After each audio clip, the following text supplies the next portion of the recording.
أنفسنا ومن سيئات أعمالنا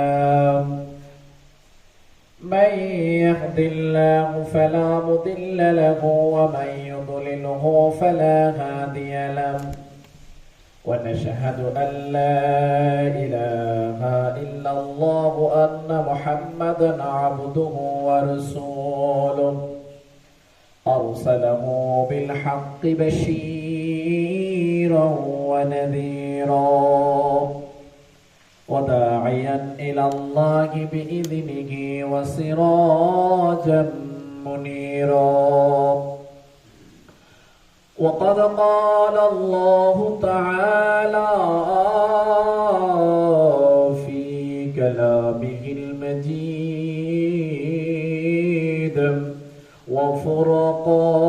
وفرقانه الحميد أعوذ بالله الشيطان الرجيم بسم الله الرحمن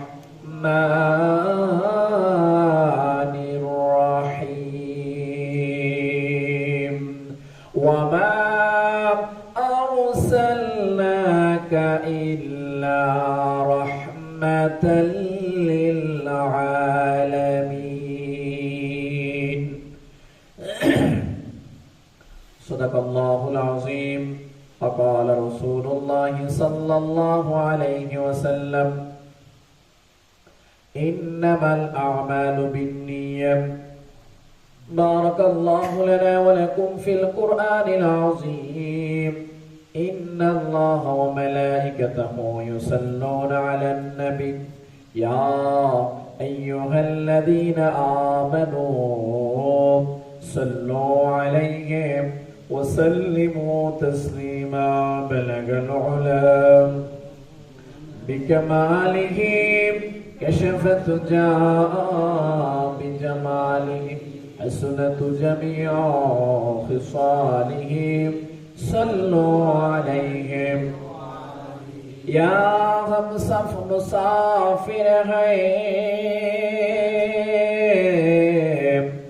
कब्र के ठिकाना कोई आगे रवाना है कोई पीछे रवाना बलगल उला बिकमालिही كشفت جاء بجماله سنة جميع خصاله আলহামদুলিল্লাহ মহান আল্লাহ পাক রব্বুল আলামিন দরবারে অসংখ্য অগণিত কোটি শুকরিয়া জ্ঞাপন করছি যে রব্বুল আলামিন যে রব যে মালিক যে আল্লাহ আমাদেরকে এই জিলহজ মাসের শেষ জুমায় পৃথিবীর শ্রেষ্ঠতম জায়গা আল্লাহর ঘর মসজিদে আসার বসার যে তৌফিকটুকু দান করেছেন এজন্য আমরা সকলেই শুকরিয়া দান আদায় করি আলহামদুলিল্লাহ দরুদ ও সালাম পেশ করছি মানবতার মুক্তির দিশারি নবীদের নবী সরদার আলম আখির জবান নবী মুহাম্মদ রাসূলুল্লাহ সাল্লাল্লাহু আলাইহি ওয়াসাল্লামের উপর শহীদদের সর্বোচ্চ আত্মার মাগফিরাত কামনা করছি যারা দ্বীনের জন্য ইসলামের জন্য তাদের বুকের তাদের রক্তকে বিলীন করে দিয়ে আল্লাহ জমিনে আল্লাহর দ্বীনকে বাস্তবায়ন করার চেষ্টা করেছেন আল্লাহ পাক যেন তাদের সকলকে জান্নাতের সর্বোচ্চ মাকাম জান্নাতুল ফেরদৌস নসিব করে দেশে বড় আমিন বিশেষ করে ফিলিস্তিন যে মুসলমান আকসাকে রক্ষা করার জন্য ছোট মাসুম বাচ্চা থেকে শুরু করে বৃদ্ধ যারা রক্তকে বিলীন করে দিয়েছে আল্লাহ পাক তাদেরকে শাহাদাত হিসেবে কবুল করে শুনুন আমিন যারা অসুস্থ তাদেরকে শেফা আজেলা কামেল দান করুন আমিন সম্মানিত মুসলিমরা আজকে জুমার দিন মহান রব আমাদেরকে এই জুমার দিনে জুমার শ্রেষ্ঠত্ব পাওয়ার জন্য শ্রেষ্ঠত্ব লাভের জন্য আমাদেরকে যে এত সুন্দরময় একটা পরিবেশে নামাজ আদায় করার আলোচনা শুনবার মহান মালিককে সেজদা দেবার যে সুযোগটুকু দান করেছেন আমাদের মতো অসংখ্য মানুষ যাদেরকে আল্লাহ কবুল করেন নাই, তারা এখনো আসতে পারে নাই। কোন ব্যক্তি আছে নিজের কর্মের কারণে ব্যস্ততাকে দেখি বারবার করে মসজিদ থেকে, নামাজ থেকে দূরে চলে যায়। আল্লাহ রাব্বুল আলামিন বলেন, খাতামাল্লাহু আলা কুলুবিহিম, তাদের অন্তরের মধ্যে মোহর মেরে দেওয়া হয়েছে। যারা আল্লাহকে রাজি খুশি করার জন্য আল্লাহর কার্যগুলা, দ্বীন ইসলামের পথে চলে না, আল্লাহ বলেন তাদের অন্তরের মধ্যে আল্লাহ মোহর মেরে দিয়েছেন। জোরে বলেন নাউযুবিল্লাহ। কোন মানুষ আছে যারা কাজ করে দুনিয়ায় কিছু পাওয়ার আশায়, লোভে, যেমন আমি কাজ করতেছি, আমার মানুষ ভালো বলবে, আমি কাজ করছি দুনিয়ার কোন লাভের আশায়, আমাকে দুনিয়াতে কোন জিনিস দিবে, এটার জন্য, মানুষকে দেখানোর জন্য আল্লাহ রাব্বুল আলামিন বলেন ওই ব্যক্তিদের জন্য জাহান্নামটা নির্ধারিত। জোরে বলেন নাউযুবিল্লাহ। তারা ভালো কাজ করবে, ভালো কাজ করার পরেও তারা জাহান্নামে হবে। কেন? ইন্নামাল আমালু বিন্নিয়াহ, তাদের নিয়তটা ছিল দুনিয়ামুখী, দুনিয়ার মানুষকে দেখানো, দুনিয়ার মানুষ তাকে ভালোবাসবে, ভালো বলবে, নেককার বলবে, হকদারি বলবে, মুত্তাকি বলবে, এজন্য সেই দুনিয়ার কাজটা করেছে। আল্লাহ বলেছেন এই দুনিয়ার কাজটা দুনিয়া পর্যন্তই শেষ, আমার জন্য, আমার এখানে আসে তোমাকে পাবে, এই কোনো কিছু তোমার জন্য নির্ধারিত নাই। জোরে বলেন না সুবহানাল্লাহ। তাহলে নিয়তকে পরিষ্কার করে করতে হবে। আপনি যাই কিছু করেন না কেন, আপনি যখন আল্লাহকে ভালোবাসবেন, রাসূলকে ভালোবাসে, আপনার নিয়তটা হতে হবে একান্ত যে আমি আমার আল্লাহ রাসূলকে শুধু মানুষকে দেখানোর জন্য নয়, মন থেকে আমি আল্লাহ এবং আল্লাহ রাসূলকে ভালোবাসবো। জোরে বলেন না সুবহানাল্লাহ। আল্লাহ বলেছেন, কুল ইন কুনতুম তুহিব্বুনাল্লাহা ফাত্তাবিউনি ইউহিব্বুকুমুল্লাহু ওয়া ইয়াগফির লাকুম যুনুবাকুম ওয়াল্লাহু গফুরুর রহিম। দুনিয়ার মানুষ সকল, ও দুনিয়ার মানুষ যারা আমার আল্লাহকে, আমি আল্লাহকে ভালোবাসতে চাও, আমি আল্লাহকে পেতে চাও, আমার রাসূলকে ভালোবাসো, আমার রাসূলের মহব্বত রাখিয়ে ধরো, আমার রাসূলের পথ রাখিয়ে ধরো। আমার রাসূল যেভাবে নির্দেশ করে দিয়েছেন ওই নির্দেশটা হচ্ছে আমি আল্লাহ, আমি আল্লাহ, আমি আমার রাসূলকে যা নির্দেশ দিয়েছি সেটাই তোমাদের জন্য নির্দেশ দেওয়া হয়েছে। জোরে বলেন না সুবহানাল্লাহ। আল্লাহ যা বলেছেন রাসূল সাল্লাল্লাহু আলাইহি ওয়াসাল্লাম সেই উম্মতের মধ্যে বন্টন করে দিয়েছেন। তিনি সেখান থেকে আল্লাহ রাব্বুল আলামিন তার রাসূলের উপর, তার বন্ধুর উপর যে নামাজ ফরজ করে দিয়েছেন, উম্মতের জন্য বিলীন করে দেন, সমান ভাগে ভাগ করে দেন। তারা যেন নামাজ পড়ে, তারা নামাজের মাধ্যমে আমি আল্লাহকে পাবে, তারা রোজার মাধ্যমে আমি আল্লাহকে পাবে, তারা দানের মাধ্যমে আমি আল্লাহকে পাবে, তারা সদকার মাধ্যমে আল্লাহকে পাবে, তারা আল্লাহর ঘর মসজিদে খেদমত করার মাধ্যমে আমি আল্লাহকে পাবে। জোরে বলেন না সুবহানাল্লাহ। তাহলে ওই জিনিসটা হতে হবে আল্লাহর জন্য। আমি আমার রাসূলকে লোক দেখানো ভালোবাসা এটা না, আমি আমার রাসূলকে মন থেকে, অন্তর থেকে, কলব থেকে ভালোবাসবো, যে এই ভালোবাসাটা শুধুমাত্র একমাত্র আল্লাহর জন্যই হবে। জোরে বলেন না সুবহানাল্লাহ। আমি মসজিদকে ভালোবাসবো, এটা আল্লাহর জন্য। আমি নামাজ পড়বো, এটা আল্লাহর জন্য। আমি মিথ্যা কথা বলবো না, এটা আল্লাহর জন্য। আমি হারাম কাজে জড়িত থাকবো না, হারাম কাজ থাকবো না, এটাও আল্লাহর জন্য। আমি সুদের মধ্যে থাকবো না, এটা আল্লাহর জন্য। আমি ঘুষের মধ্যে থাকবো না, এটাও আল্লাহর জন্য। আমি কোন হারাম ব্যবসার মধ্যে থাকবো না, এটাও আল্লাহর জন্য। জোরে বলেন না সুবহানাল্লাহ। ইন্নামাল আমালু বিন্নিয়াহ। সমস্ত কিছু মানুষের সমস্ত কিছু ওই নিয়তের মধ্যে বাতলাবে, নিয়তের উপরে করবে। মানুষকে দেখানোর জন্য করে নয়, এটা করতে হবে আল্লাহর জন্য। আপনি চান প্রাণ দিয়ে মাধ্যমে মানুষকে দেখানোর জন্য এদিক করতেছেন, ওই দিক করতেছেন, হ্যাঁ, এদিকে কাজ, ওই দিকে কাজ, সব কিছু কাজ, কিন্তু মনের ভিতরে আছে আল্লাহ বলেন ইন্নাহু আলিমুম বিযাতিস সুদূর। বান্দা, তুমি যাই কিছু করো না কেন, তুমি যাই কিছু পরিকল্পনা করো না কেন, ওই পরিকল্পনার কথা কেউ জানুক আর না জানুক, সবার আগে আমি আল্লাহ জেনে যাই। জোরে বলেন না সুবহানাল্লাহ। এই জন্য আমাদের প্রত্যেকটা কাজ আমি যখন আল্লাহর ঘরে দান করব, সেটাও আল্লাহর জন্য করব। আমি যখন আল্লাহর ঘরে দান করব, সেটা আল্লাহর জন্য। সে আল্লাহর কাছে বলতে থাকবে, আল্লাহ আমি দুনিয়ার মধ্যে তো এমন অবস্থায় থাকি যে অবস্থার মধ্যে নামাজ রোজা যাই করতেছি, কোনটা কি করতেছি না করতে বুঝতেছি না, কিভাবে করতেছি না করতে সেটাও বুঝতেছি না। আমি 2টা পয়সা আপনার করে দান করলাম, আমার এই দানটা কবুল করেন। যদি হাসরের ময়দানে আর কিছু পান আর না পান, অন্তত এই মসজিদে দানকে জড়িয়ার জন্য হলেও আমি গুনাহগার আপনার বান্দাকে আপনি মাফ করে দিয়ে ধরে বলেন না সুবহানাল্লাহ।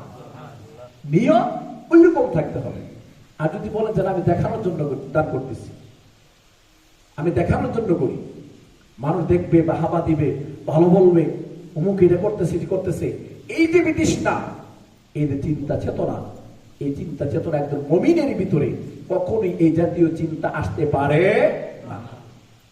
মুমিন হতে হলে মুমিনের প্রথম শর্তটা এটা যে আমি যাই কিছু করি না কেন, দুনিয়ার মানুষ দেখুক বা না দেখুক, দুনিয়ার মানুষ ভালো বলুক বা না বলুক, আমাকে একমাত্র আল্লাহ ভালো বলবে, সেটার জন্যই আমি এগুলা করি। জোরে বলেন না সুবহানাল্লাহ।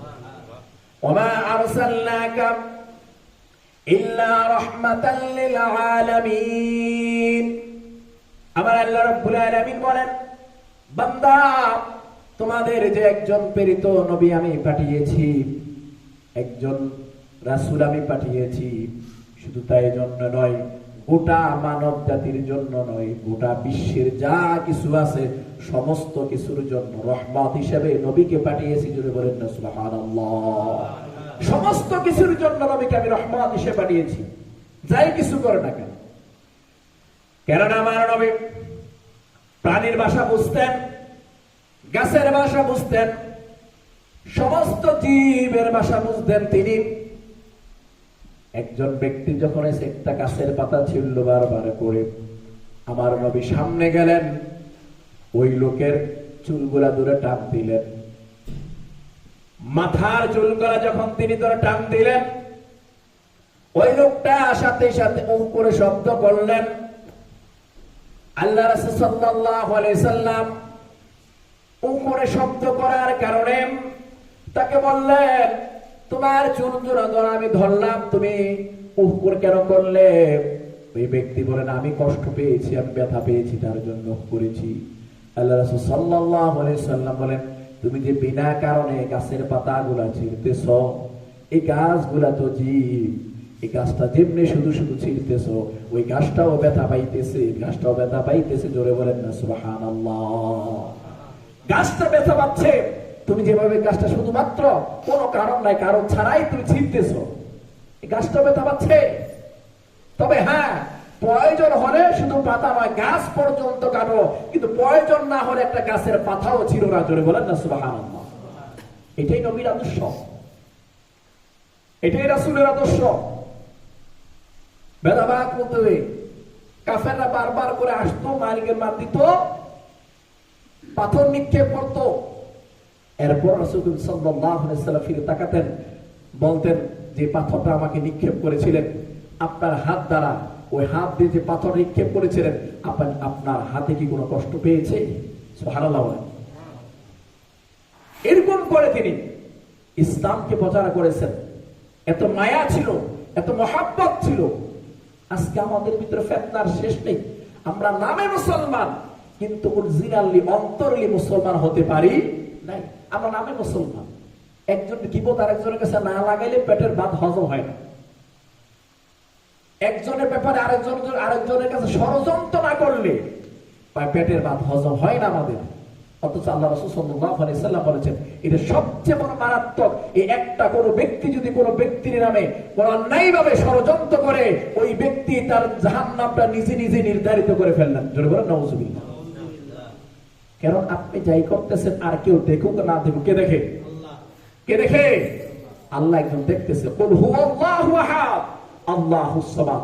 আল্লাহ মহত্ব ঘোষণা দিয়েছেন, আল্লাহ বড়ত্ব ঘোষণা দিয়েছেন যে আল্লাহ দেখতেছে, আল্লাহ সবকিছু শুনতেছে, নির্ধারিত করে দিয়েছেন আল্লাহ। কাজী মুসলমান হয়ে, এই জন্য বলেছে যারা এই মুসলমান হয়ে মুসলমানের বিরুদ্ধে গীবত করে, মুসলমানের বিরুদ্ধে ষড়যন্ত্র করে, তখন তারা বলা হয় তাদেরকে মুনাফিকের কাতারে দেওয়া হয়। আব্দুল্লাহ ইবনে উবাইদ যেভাবে রাসূলের বিরুদ্ধে ষড়যন্ত্র করত, যেভাবে রাসূলের বিরুদ্ধে ষড়যন্ত্র করত, যেভাবে রাসূলের বিরুদ্ধে গীবত করত, উৎসাহ করত, বলা হচ্ছে ওই আব্দুল্লাহ ইবনে উবাইয়ের কাতারে তোমাদেরকে রেখে দেওয়া হয়েছে, তোমরাও তার জন্মত করে মুনাফিক হয়ে যাবে। জোরে বলেন নাউজুবিল্লাহ। আব্দুল্লাহ ইবনে উবাই কি করেছিলেন? একসাথে বসতেন, একসাথে খাইতেন, একসাথে চলতেন, নামাজে আসতেন, সবকিছু করতেন, আবার এখানকার খবর নিয়ে সেখানে লাগাইতেন। জোরে বলেন নাউজুবিল্লাহ। আবার রাসূলকে আঘাত করার জন্য ষড়যন্ত্র করতেন, রাসূলকে উৎখাত করার জন্য ষড়যন্ত্র করতেন। মক্কা থেকে মদিনায় এভাবে রাসূল এমনি হিজরত করেন নাই, তাকে ষড়যন্ত্র করার পরে শেষ পর্যন্ত যখন তাকে প্ল্যান করা হলো হত্যা করা হবে, তখন আল্লাহ রাব্বুল আলামিন নির্দেশে মক্কা থেকে হিজরতে মদিনা গেছেন। জোরে বলেন না সুবহানাল্লাহ। সেখানে গিয়ে তিনি রাষ্ট্র পরিচালনা করেছেন, রাষ্ট্রত্ব করেছেন, সেখানে তিনি যুদ্ধ করেছেন। এই জন্য বলা হয়েছে ইসলাম কে প্রতিষ্ঠা করার জন্য শুধু ঘরে বসে বসে তাসবিহ আল্লাহ জিকির করে যদি বা দোয়ার মাধ্যমে যদি ইসলাম প্রতিষ্ঠা হয়ে যেত, তাহলে আল্লাহ রাসূল সাল্লাল্লাহু আলাইহি ওয়াসাল্লাম নিজে সেনাপতি হয়ে যুদ্ধের ময়দানে অংশগ্রহণ করতেন না। ইসলামের বিরুদ্ধে যারা ষড়যন্ত্র করবে, কোরআনের বিরুদ্ধে যারা ষড়যন্ত্র করবে, মসজিদের বিরুদ্ধে যারা ষড়যন্ত্র করবে, দ্বীনের বিরুদ্ধে যারা ষড়যন্ত্র করবে, তাদের বিরুদ্ধে মুসলমানের হুঙ্কার থাকবেই থাকবে। জোরে বলেন না সুবহানাল্লাহ। হুঙ্কার থাকতে হবে। একজন মানুষ এসে মসজিদের বিরুদ্ধে শুরু করলো, আর আমরা মুসলমান নামদারি মুসলমান হয়েছে এই যে থাকবো, এটা মুসলমানের কাজ হতে পারে। কোন কথা শোনার মসজিদের ব্যাপারে তুমি আমাকে গালি দাও, আমি মেনে নেব, তুমি আমাকে আঘাত করো, আমি মেনে নেব, কিন্তু কোন মসজিদের ব্যাপারে, কোন আল্লাহর ব্যাপারে, রাসূলের ব্যাপারে কোন কুৎসা হলে আমি যতক্ষণ বেঁচে আছি মুসলমান, আমি এটা মানতে পারবো না। এরকম ঈমান নিয়ে তাসবিহ নিয়ে মুসলমান থাকতে হবে। আল্লাহ রাব্বুল আলামিন আমাদের সকলকে সেই ঈমানী পরীক্ষা দিয়ে ঈমানে টিকে রাখার, ঈমান নিয়ে মৃত্যুবরণ করার তৌফিক দান করুন। আমিন। قال رسول الله صلى الله عليه وسلم وكان يجد في ظل الكعبة في ذلك الوقت قال رأى تقدم فقال ربك الكعبة فيزرهم يوم القيامة في حالة السنة لغاية قال رأي فقلت يا رسول الله فقلت يا نفسي الذي حدثني بدعو أن قد نزل عليه شيء في سيقيه قلت يجيب أن يكون الذي مخلصين لك من هو للناس فقال رسول الله صلى الله عليه وسلم الذي أكثر الله ولكن أعطى هذا وهذا وشاعر الإمام المؤمن والإيسان ثم قال والذي نفسي بيده ومن مات وترك مثل هذا البعير البقرة التي لم يدن زكاة جاءهم يوم القيامة اسما مما كان عليه من قبل فيضربونه بأقدرهم ويزنوه ببقرهم بعد رحال حياة الإخوان سيدعون الحوان الألوان هذه الكعبة حتى تغفر الذنوب القيامة للإنسان وقد ورد في الحديث مماتنا عن الذي عن أبي هريرة رضي الله تعالى عنه قال قال رسول الله صلى الله عليه وسلم وقال على معلوم ميز الزكاة وروح الحديث أيضا قصبة بذا حلال عن أبيه جابر عبد الله وعبد الله بن مسعود رضي الله تعالى قال رسول الله صلى الله عليه وسلم قال أبو عيسى حدث أبي أي جاري حسن صحيح وأبو ذر اسم الجند بن ساقين عند بعض الجيغو وقال رسول الله صلى الله عليه وسلم إنما الأعمال بالنية بارك الله لنا ولكم في القرآن العظيم ذا رسول الله